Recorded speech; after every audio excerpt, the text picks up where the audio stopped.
tuambie sera zako zitakuwa zipi katika ikiwa Wakenya watakubali Mheshimiwa Eugene Wamalwa wa rais wa Jamhuri ya Kenya, Commander in Chief? Sio kama nitawania njogu, tayari nimetangaza azma yangu na running mate na ama rais wa Jamhuri ya Kenya. Na safari hii sijatangaza leo. Nilitangaza mwaka wa 2012 wakati hayati mzee Kibaki alikuwa anaenda kumaliza kipindi chake cha pili. Tulikuwa vijana watatu mawaziri katika serikali yake, ikiwemo Uhuru Kenyatta alikuwa waziri wa fedha na deputy prime minister, akiwemo William Ruto alikuwa waziri wa kilimo, Eugene Wamalwa nilikuwa waziri wa haki, justice and constitutional affairs wa Mwai Kibaki.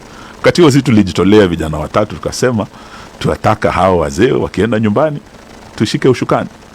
Na hata tukaenda tukatembea kule Western Kenya, wazee wa Luya wakatubariki.